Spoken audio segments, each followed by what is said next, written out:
SwayamPrabha. Digital India. Educated India.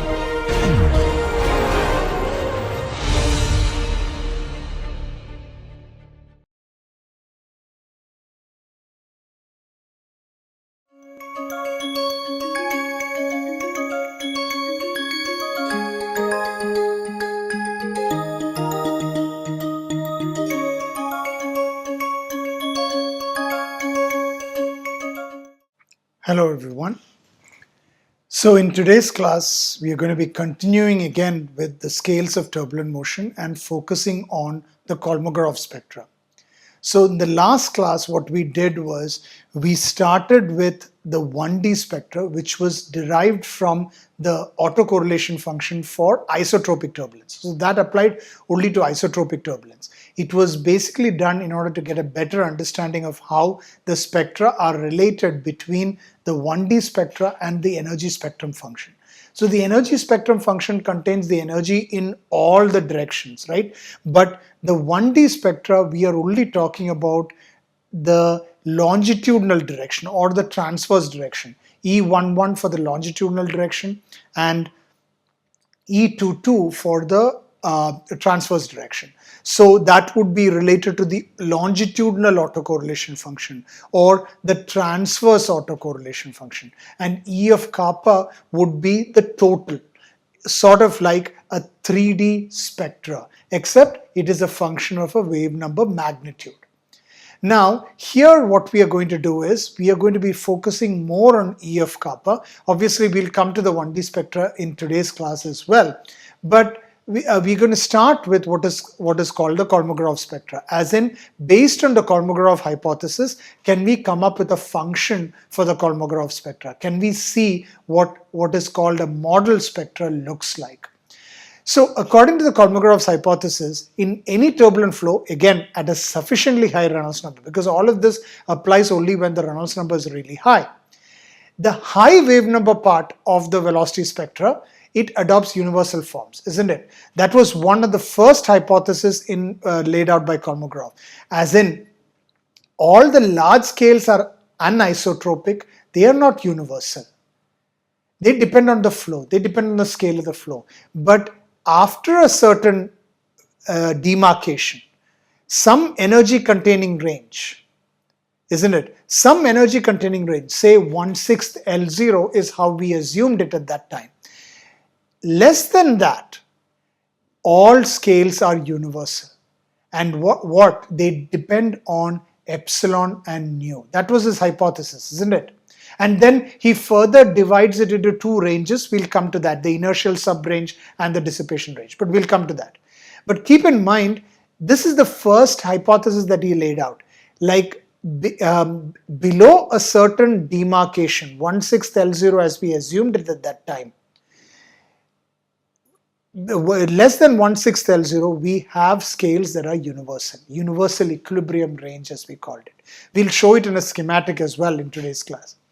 So for any turbulent flow at a sufficiently high Reynolds number, the Kolmogorov hypothesis applies to velocity field on the small length scales, specifically in the universal equilibrium range. That is the one that is beyond the energy demarcation length scale. So that is the 1/6 L0, isn't it? LEI. So anything less than LEI, which also in terms of wave number corresponds to kappa greater than kappa EI. Because remember, kappa is 2 pi over L.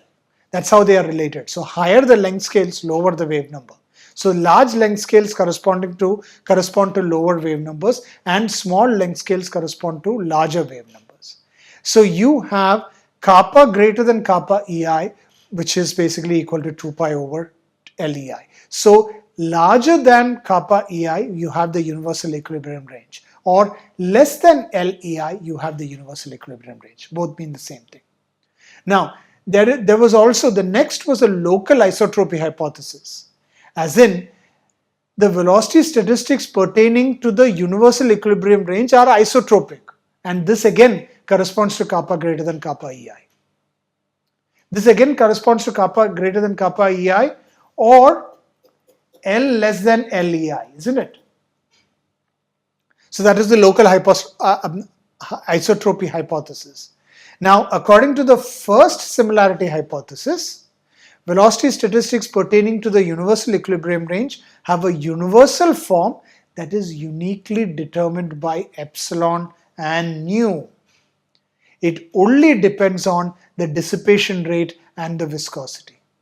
It is uniquely determined by epsilon and nu. That means for kappa greater than kappa ei, E of kappa, the energy spectrum, only depends on epsilon, nu, and of course kappa, because it is a function of the wave number, isn't it? So it would depend on kappa.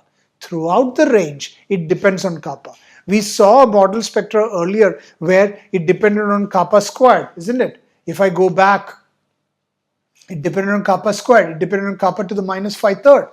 When we wrote the function here, look at this. Here, we started with the 1D spectra, but you had E of kappa being equal to Ca kappa to the minus p. What did I say then? C is a constant, A is some kind of normalization function, so we'll get to that. But it varies with kappa, that is for sure. E of kappa varies with kappa. E11 of kappa 1 varies with kappa 1, and E22 of kappa 1 varies with kappa 1. So they vary with kappa, they vary with the wave number. There is a constant that is associated with it, and there is also a normalization function that is associated with it. Possibly, this normalization function, in the case of the universal equilibrium range, is a function of epsilon and nu. Couldn't it be? When we talked about the energy spectrum function during this part of the class, we did not say what A was, but now trying to relate it to Kolmogorov's hypothesis, where Kolmogorov says that E kappa is a universal function of kappa, epsilon and nu. So we have the kappa function that is there. We have a constant that is there. What about A, the normalization factor? It is possibly a function of epsilon and nu. That is what we are going to be dealing with in today's class. Okay, so let's use epsilon and nu to non-dimensionalize. Okay, purely on a dimensional basis, we could write E of kappa as epsilon nu to the fifth, the whole thing to the 1/4 times phi of kappa eta. So here what I have done is, it obviously I am writing it as some kind of a function, phi of kappa eta, which is non-dimensional. So it does depend on kappa, correct? But I'm writing it as a non-dimensional function multiplied by epsilon nu to the fifth, the whole thing to the 1/4. This is purely on dimensional basis. The energy spectrum function is the energy per unit mass. So I am using Kolmogorov's hypothesis, which states that in the universal equilibrium range, it only depends on epsilon and nu. So I'm using those two values to write the energy spectrum function. And I have a non-dimensional function there because it does depend on kappa, and I am making it non-dimensional by including eta in there. Remember, kappa has units of 1/meter. Eta is the Kolmogorov length scale, which has units of meter. So kappa eta would be non-dimensional, isn't it? So phi of kappa eta is a non-dimensional function. And this is called the Kolmogorov spectrum function. Now, this can also be written as u eta squared eta phi of kappa eta. How do I get that? Right? How do I get that? So let's try to see how that can be obtained. So I have E of kappa is epsilon nu to the fifth, the whole thing to the 1/4, phi of kappa eta. Okay? Now I know from Kolmogorov scales, eta is nu cube over epsilon to the 1/4, and u eta is epsilon, it is epsilon nu to the 1/4. Now what I'll do is, in this function here, I have epsilon to the 1/4 and nu to the 5/4. Okay? this is what I need to obtain. Let me try. Let me use this, and I will have nu to the 3/4 is equal to eta epsilon to the 1/4, isn't it? So, and then what I'll do is I will use epsilon from here. So I have eta and epsilon from here. Then what do I have? I have epsilon to the 1/4, which is u eta over nu to the 1/4. Okay? So that means I take nu to the 1/4 to the left hand side, and I have nu to the 1/4 times nu to the 3/4, which is nu. So nu is equal to u eta eta. Okay, that's that. And then what I'll do is, now here is what I do. From here, I take epsilon to the 1/4. Now I'm going to try and solve for epsilon. So epsilon to the 1/4.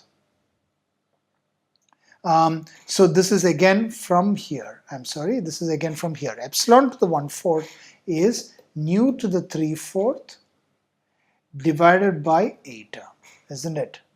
And then I'm going to use this again to derive to obtain an expression for nu. So nu to the 1/4. So then here what I would have is I would have nu to the 3/4, isn't it? So that would be u eta cube divided by epsilon to the 3/4, right? And then 1 over eta. Then epsilon to the 3/4 goes to the left hand side, so epsilon to the 3/4 times epsilon to the 1/4, that becomes epsilon. So I have epsilon equal to u eta cube divided by eta. There you go. So I have nu is equal to u eta and epsilon equal to u eta cube over eta. So now this part here, I derive an expression for that. So epsilon to the 1/4 times nu to the 5/4 is equal to u eta cube over eta, obviously to the 1/4, multiplied by nu to the 5/4. So that is u eta to the 5/4. And then I will have u eta to the 3/4 and u eta to the 5/4. I use that, it becomes u eta squared. Then on the bottom, I have eta to the 1/4, and then I have eta to the 5/4 on the top. So 5/4 minus 1/4 is 4 by 4 or 1. So that would be u eta squared eta. So essentially, E of kappa is epsilon nu to the 5th phi of kappa eta, which is also equal to u eta squared eta phi of kappa eta. Isn't it? Two different expressions. The first one, I got it pretty much on dimensional basis, using epsilon and nu, using Kolmogorov's hypothesis, using the fact that Kolmogorov hypothesized that the universal equilibrium range depends only on epsilon and nu. I used that to write it as this function. And then I used the Kolmogorov's functions, as in the Kolmogorov scales, to write it in terms of the Kolmogorov u eta squared times eta. So I hope this is clear now. Now, let's see. If I go back, so this is what I wrote, right? The energy spectrum function is u eta squared eta times psi of kappa eta. Now, if I think about it, I use this based on Kolmogorov's hypothesis that the universal equilibrium function only depends on epsilon and nu. There was another hypothesis by Kolmogorov, the fact that beyond the dissipation range, it only depends on epsilon and not on nu. It only depends on epsilon and not on nu. So what if I write the energy spectrum function as dependent on only epsilon and kappa? So if I use epsilon and kappa alone to write the non-dimensionalization, to write the E of kappa, then I will have it as epsilon to the 2/3, kappa to the minus 5/3, and psi of kappa eta. So another non-dimensional function, So the first one, I wrote it in such a way that it depends on both epsilon and nu. The second one, I wrote it in such a way that it depends only on epsilon and kappa. So I have it as epsilon to the 2/3 and kappa to the minus 5/3 psi of kappa eta. Now if I relate this two, how do I relate these two? I just have to divide those. If I divide those, and what I'm going to do is I'm going to try and show it to you what I get. So E of kappa is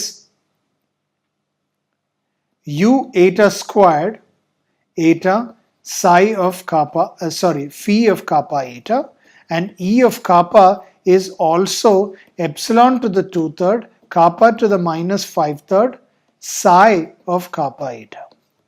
If I derive these two, what do I get? Psi of kappa eta is U eta squared eta divided by epsilon to the 2/3 kappa to the minus 5/3 phi of kappa eta. Isn't it? Now, what is epsilon to the 2/3? Okay, what is epsilon to the 2/3? Epsilon to the 2/3, from here, I can use this to get it. So I will write this as U eta squared eta divided by epsilon to the 2/3, which is U eta cube over eta to the 2/3, and then kappa to the minus 5/3 phi of kappa eta. So I will have U eta squared, and here what I'll have is U eta squared again, and then on the top I'll have a eta and the eta to the 2/3, and then kappa to the 5/3, and then phi of kappa eta. So these two get cancelled, and what I have is kappa eta to the 5/3, isn't it? Because I have eta times eta to the 2/3, which is eta to the 5/3, and then multiplied by phi of kappa eta. So this is my psi of kappa eta. So this is how the universal functions are related to each other. One universal function used for the spectrum where it only depends on kappa and epsilon. And the other one, it is used for a spectrum function where it depends on epsilon and nu. And they are related in this form. Kappa eta to the 5/3.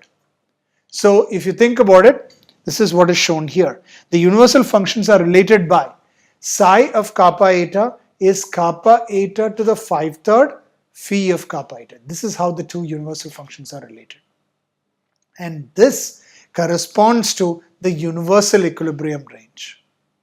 So kappa greater than kappa ei, or if you just multiply eta on both sides, you get kappa eta greater than 2 pi eta over LEI.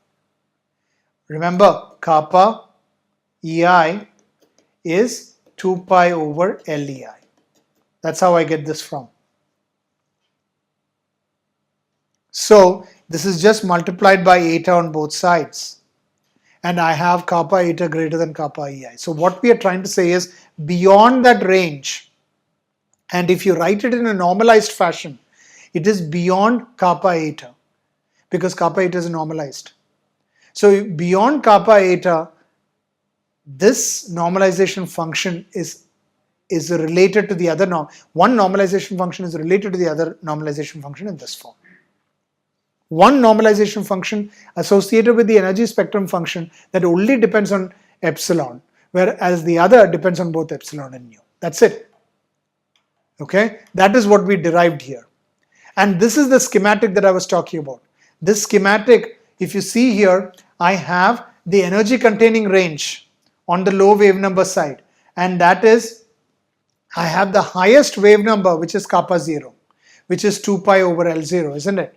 And the energy demarcation length scale, which is LEI. So the wave number corresponding to that is kappa EI. This is kappa 0. So everything here is the energy containing range. This is the universal equilibrium range. This is the energy containing range, ER. UER. And the universal equilibrium range itself is divided into two sub-ranges. Remember, I have a LDI which is again much less than L0 and much greater than eta. LDI, or the demarcation of the dissipation range. So the universal equilibrium range is divided into the inertial subrange IR, isn't it? Actually, since it is the inertial subrange, I'm going to call it ISR, inertial subrange. And beyond here, it is the dissipation range, DR. Okay, so this is kappa di corresponding to the length scale of LDI. And then going all the way to the Kolmogorov scale, K eta, kappa eta, which is 2 pi over eta. So the dissipation range only depends on epsilon. It does not depend on nu. The entire equilibrium, universal equilibrium range only depends on epsilon and nu. That is the reason why we took two kinds of functions. One where it depends on epsilon and nu, and the other one where it only depends on epsilon. And that is the dissipation range, is that range where it only depends on epsilon. Remember, we took two spectrum functions, and those two spectrum functions, one of them depended on epsilon and nu, the other one depended only on epsilon. It is to correspond to the universal equilibrium range and the dissipation range. I hope this is clear. So the second similarity hypothesis applies to scales only in the inertial subrange, right? So that is scales that are much less than L0 and much greater than eta, the inertial subrange. It is much further from both ends, much less than L0 and much greater than eta. And then L here, which in the inertial subrange is basically between LEI and LDI, isn't it? LDI and LDI and LEI. So KEI and KDI. That's what this is. Kappa is less than KDI, kappa is less than kappa DI, or kappa is greater than kappa EI. In terms of kappa eta, you can write it in this form. Okay, how can we do that? So if you think about it, I have my L, my inertial subrange, which is much less than L0 and much greater than eta, isn't it? Or I have it as L being less than LEI and greater than LDI, which in terms of wave numbers is kappa less than kappa DI, right? Kappa less than kappa DI and greater than kappa EI. That is what is shown here, isn't it? So that's what I have. Now let's take this part, okay? And I take the inverse, then all the signs flip. Then what I'll have is 1 over eta greater than 1 over L, much greater than 1 over L0, isn't it? Then I multiply all sides by eta. Then I have 1 greater than eta over L, greater than eta over L0. Isn't it? Now I have 1 over L here, which is proportional to kappa. 1 over L0 here, which is again proportional to kappa. So essentially what I'll have is 1 greater than kappa eta, which is much greater than eta over L0. That's how I get this equation. So in terms of kappa eta, we are writing it in terms of kappa eta because everything is, we are thinking about normalizing everything. When we wrote the energy spectrum function earlier as well, we wrote it in terms of kappa eta. That is why we are getting all these expressions in terms of kappa eta. Now, if you look at it in terms of this one here, okay, so if I just flip it and write it as KDI greater than KEI, then I can write it in terms of just multiply by kappa eta. Then I'll have kappa eta is greater than kappa EI eta, which is 2 pi over LEI eta, right? Kappa eta, and this is less than kappa DI, which is equal to 2 pi over LDI eta. So that's pretty much what I wrote here, right? Kappa eta is 2 pi over LEI. So everything I'm writing it in terms of kappa eta. Because if I look at my energy spectrum function, everything is in terms of kappa eta, normalized. Kappa is wave number, eta is the actual scale. Both of them multiplied together gives me a normalized value, a non-dimensional value. So I'm writing in terms of kappa eta. So I want to know how the kappa eta varies, say for example, in the inertial subrange. And kappa eta is much less than 1 and much greater than eta over L0 in the inertial subrange. Kappa eta is greater than kappa EI eta and less than kappa DI eta in the inertial subrange. That's what I'm saying. So here, what I've done here is I have looked at the energy spectrum function in terms of the entire universal equilibrium range by relating it to both epsilon and nu. And then for the dissipation range alone by relating it only to epsilon, obviously depending on kappa as well, in order to dimensionally match it. And then I related the two non-dimensional spectrum functions in terms of kappa. And I derived the fact that one of the spectrum function is kappa eta to the 5/3 multiplied by the other spectrum function. So that's how I have it. So everything for me is in terms of kappa eta, a non-dimensional value. And scaling is actually much better to see all these cases. So I hope this is clear. In the next class, we will go into the model spectrum actually and see how these functions change and how they are applied in terms of the model spectrum. Thank you.